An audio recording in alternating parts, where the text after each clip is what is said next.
दोस्तों नमस्कार। मेरे YouTube चैनल ब्रह्म ज्योति को आप सब्सक्राइब कीजिए और बेल आइकन को भी दबाइए। आपको सबसे पहले अध्यात्म से रिलेटेड वीडियो पहुंचाई जाएगी। भक्ति, ज्ञान, श्रद्धा, विश्वास। जीवन के अंदर ज्ञान और भक्ति को हम कैसे बढ़ाएं। संत महात्माओं, सतगुरु जो हमें ज्ञान देता है, इस निराकार पारब्रह्म परमात्मा को पहचानने की एक युक्ति देता है कि ये परमात्मा अजर, अमर, अविनाशी और कण कण के अंदर मौजूद है। और इस परमात्मा को जानकर हमारे जीवन के अंदर से आवागमन के चक्र समाप्त हो जाते हैं। सबसे पहला प्रश्न उठता है कि वाकई जो ग्रंथों के अंदर बात लिखी है कि परमात्मा का स्वरूप क्या है और परमात्मा को हम कैसे प्राप्त करें, क्योंकि ज्ञान की प्रकाष्ठा पर सतगुरु की ही कृपा से ही पहुंचा जा सकता है। निराकार पारब्रह्म परमात्मा का एहसास मनुष्य जीवन में ही किया जा सकता है। कोई भी पंछी या कोई भी जानवर ये कार्य नहीं कर सकते, क्योंकि इंसान के पास में जो विवेक है उसके द्वारा ये कार्य किया जा सकता है। खाके निद्रा भोजन भोग भये, नर पशु एक समान, ज्ञान अधिक है नरन में, ज्ञान बिना पशु जान। तो कौन सा ज्ञान है, इंसान को क्यों श्रेष्ठ बताया गया है?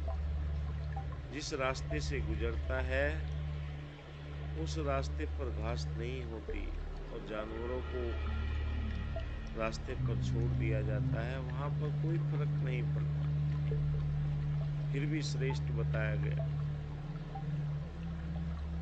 क्योंकि इंसान के बच्चे को बचपन से ही सिखाया जाता है। एक किसी भी पशु का बच्चा या जानवर का बच्चा अगर आप नदी में छोड़ दें तो वो तैर कर निकल सकता है, और इंसान का बच्चा छोड़ दिया जाए तो डूब जाएगा, क्योंकि बचपन से ही सिखाया जाता है। तो परमात्मा को पाने का वो ज्ञान है क्या जिससे परमात्मा को पाया जा सके, और पाने की विधि क्या है, इससे जीवन के अंदर भक्ति आए। तभी तो जीवन के अंदर सबसे पहले हमें ये यकीन करना पड़ेगा, जैसे गीता के अंदर भी स्पष्ट लिखा कि नैनम छिदते शस्त्रानि नैनम दहती पावक न चैनम क्लेदंता पशु, शस्त्र काटते नहीं, अग्नि जलाती नहीं, वायु सुखाती नहीं, जल भी डुबाती। ऐसे ही रामचरितमानस में लिखा है, बिन पग चले सुने बिन काना, कर बिन कर्म करे विद्वाना, आनंद रहित सकल रस कोटि, बिन वाणी वरदाना। बिना पैर के चलता है, बिना कान के सुनता है। गुरु ग्रंथ साहब में लिखा है, को सुंदो नान काजू जल थल रहा समाये, दूजे काहे सिमरिए जो जन्म ते ही मर जाए। बाइबिल में लिखा, धरती मेरी चौकी आसमान मेरा सर है, जहाँ एकत्रित होकर लोग इबादत करते मैं वहां पर मौजूद रहता हूँ। ये पहचान बताई है परमात्मा की, और इससे जब हम मिलाकर देखते हैं कि वाकई मेरे सतगुरु ने ये मुझ पर ऐसे ज्ञान की कृपा की है कि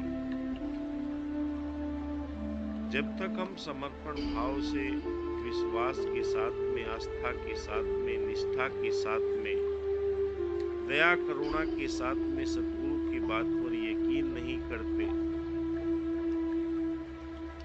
हमें परमात्मा नजर नहीं आता, ये दिखाई देता है।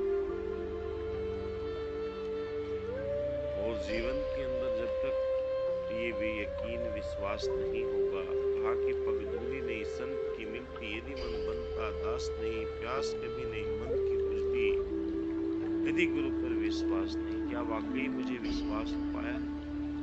संत महात्मा जो विचार करते हैं, चर्चा करते हैं, इस परमात्मा को पाने के बाद, पायो जी मैंने राम रतन धन पायो। मीरा जी अपने भाव को प्रस्तुत करती हैं कि मुझे मिल गया। उससे पहले कहती थी कि अखियां हरि दर्शन की प्यासी, अखियां हरि दर्शन की प्यासी। वे परमात्मा की प्यास थी। और जब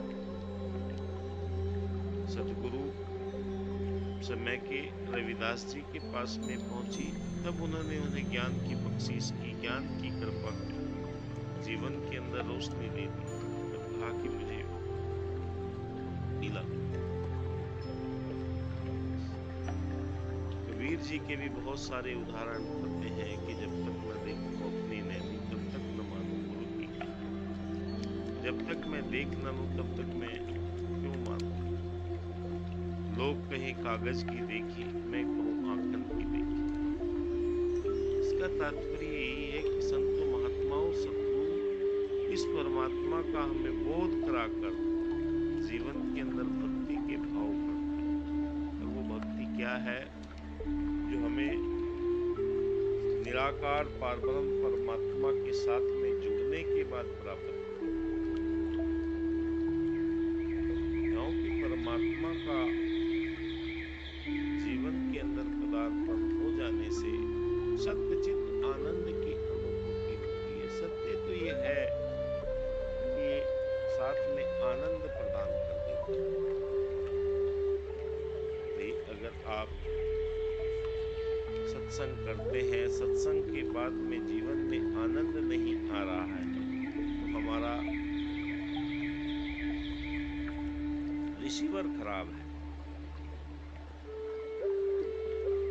जैसे टेलीविजन पर प्रोग्राम प्रसारित होते हैं, अब से पहले वो एंटीना लगाया जाता था, कभी दाएं हिलाते थे कभी बाएं हिलाते थे। आजकल तो वो समय नहीं कि भाई आ गया, आवाज आ गई, फोटो आ गई। ठीक ऐसे ही जब तक हम अपने आप को ग्राही नहीं बनाएंगे, सीधा रिसीवर नहीं बनाएंगे गुरु की तरफ से, जो हमारे जीवन को आनंद देने वाली बातें हैं, वो विश्वास की। अगर उस चीज को हम सही ढंग से यकीन नहीं करेंगे तो उसके अंदर जैसे टेलीविजन में चित्र फटे फटे आते थे, वो मच्छर से घूमते थे, ऐसे ही हमारे जीवन के अंदर वो बेचैनी, वो घृणा, वो नफरत, वो निंदा के भाव यही बने रहते हैं कि नहीं मुझे कुछ फायदा नहीं होगा। क्योंकि संतों महात्माओं, जब तक हम पूर्ण यकीन नहीं करेंगे रहबर के ऊपर, जीवन के अंदर हमारे वो भाव नहीं बनते जहां से जीवन के अंदर भक्ति भाव जन्म लेते हैं। क्योंकि एक अवस्था वो आती है जहां पर सतगुरु के प्रति हमारे विचारों में परिवर्तन होता है। कहा कि पढ़ लो चाहे इतिहास पुराने पिछले बलियों पीरों के, पलट दिए हैं सतगुरु ने ही लेख उनकी तकदीरों के। अब तक तो हुए जितने स्वयं किसी ने पाया नहीं, राम कृष्ण और गुरु नानक को श्वेत नजरिए आया नहीं।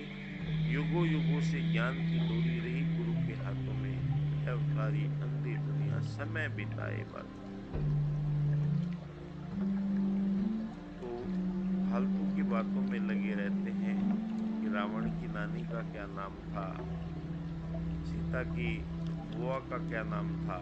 तो संतों महात्माओं, ये संसार में लोग हमेशा रहते हैं, चाहे कितना भी आप जीवन की सच्चाई को जानते हो, पर हर आदमी कुछ न कुछ आपकी बातों को भटकाने के लिए, आपके विचारों को इधर उधर डालने के लिए वो अपने कार्य करते रहते हैं। पर गुरसिक हमेशा अपने सतगुरु पर एतबार करता है। ग्रंथों के अंदर प्रमाण आते हैं नानक जी के साथ में उनके शिष्य रहा करते थे, और जब उन्हें वो बताया जाता था कि भाई जाओ, रात में ही कह दिया कि दिन हो गया, कपड़े धो कर लाओ, तो वो चल देते थे। फिर सुबह उनसे पूछते थे कि भाई रात थी, आपने ऐसे क्यों नहीं कहा? मुझे गुरु के वचन को मानना है। माने यदि वचन गुरु का, गुरु की उस्तत होती है, श्वेत ही होगा हरि का सिमरण, मैल भी मन का कोटि। मन के अंदर जो मैल है, गुरु के वचन मानने से हमारे जीवन के सारे कष्ट दूर होते चले जाते हैं। क्योंकि सतगुरु जो होता है वो त्रिकालदर्शी होता है। क्या जीवन के अंदर आने वाला है और क्या जीवन पहले देखे। सतगुरु ने हमें मोबाइल फोनों को इस्तेमाल करने के लिए मना किया कि भाई इसे मत चलाओ, संगत से दूर रखो। पर सतगुरु ने वही बात एक कोरोना काल में आप देख लें कि भाई मोबाइल का भरपूर इस्तेमाल करो। तो हम अगर सतगुरु की जैसे बच्चे को हम रोकते हैं कि भाई उधर आग पड़ी हुई है, उधर मत जा, पर जिस चीज को हम रोकते हैं वही वो करने के लिए तैयार हो जाता है, करता है। हम दाएं बाएं गए तो वो करेगा। तो वो सिख हमेशा अपने सतगुरु पर एतबार करता है, और जब एतबार हो जाता है तो जीवन के अंदर ऐसे भाव पनपने लगते हैं जो उसे ऊंचाइयों तक लेकर जाते हैं। क्योंकि गुरु और शिष्य का विश्वास का ही सबसे बड़ा नाता होता है, और विश्वास अगर बना रहता है तो जीवन के अंदर ये ज्ञान बढ़ने लगता है, पनपने लगता है। जैसे किसी बीज को जमीन के अंदर डालते हैं, उस जमीन को डालकर इंतजार किया जाता है कि कुछ दिन के बाद में ये अंकुरित होगा। अगर उस बीज को हम बार बार निकाल कर देख लें तो एक बरगद का पेड़ होता है, आंखों से सही ढंग से दिखाई भी नहीं देता, बहुत ही बारीक महीन सा उसका बीज होता है। पर जब अंकुरित होकर विशालकाय वृक्ष बनता है, तब यकीन होता है कि वाकई इस बीज के अंदर कितना बड़ा पौधा छुपा हुआ है। तो विश्वास के अंदर हमारे जीवन के अंदर ज्ञान की वो उपलब्धि छुपी रहती है जो हमें ऊंचाइयों तक लेकर जाती है, और वही हमारे जीवन के अंदर आनंद के स्वरूप को जन्म देती है, जो निरंतर हमें यकीन होता चला जाता है। हमारे जीवन के अंदर बदलाव आना शुरू हो जाते हैं। तो संतों महात्माओं कहने का तात्पर्य यही है कि जीवन के अंदर अगर ज्ञान आ जाए तो भक्ति का आनंद आने लगता है। ज्ञान कैसा ज्ञान? आज संसार भक्ति कर रहा है, पर वो मर्जी की कर रहा है कि आज इसे बदल देंगे, कल इसे बदल देंगे, परसों उसे बदल देंगे।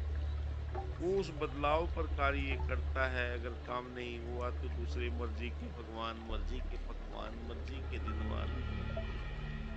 पर नहीं संतो, कहा कि ब्रह्म ज्ञानी का सकल आकार, ब्रह्म ज्ञानी स्वयं निरंकार। जिसके पास में सतगुरु का दिया हुआ ये ज्ञान आ जाता है, वो स्वयं पारब्रह्म परमात्मा की संपूर्ण शक्तियों के साथ में संसार में विचरण करता है। और उस ज्ञान के द्वारा वो अपना जीवन तो संवारता ही है, दूसरों को भी रोशनी प्रदान करता है। चलता फिरता वो रोशन मीनार बन जाता है, जो दूसरों को भी रोशनी देता है, अपने आप तो अपने जीवन को गुजारता है। तो संतों महात्माओं ये भाव जीवन में कब पनप पाते हैं? जब हमें पूर्ण सज यकीन हो जाता है। कहा कि सजदे भी करें, सिकवे भी करें, ये भक्ति का दस्तूर नहीं। उधर तो मान भी रहे हैं और शिकायत भी कर रहे हैं कि मेरा ये काम नहीं हुआ, मेरा वो काम नहीं हुआ, मुझे ये नहीं मिला, मुझे वो नहीं मिला। संत महात्मा सबर सिलक में धारण करता चला जाता है। कहा है कि गौधन गजधन बाजधन और रतन धन खान, जब आए संतोष धन सब धन भूरी समान। हे प्रभु तेरा लाख लाख शुक्र है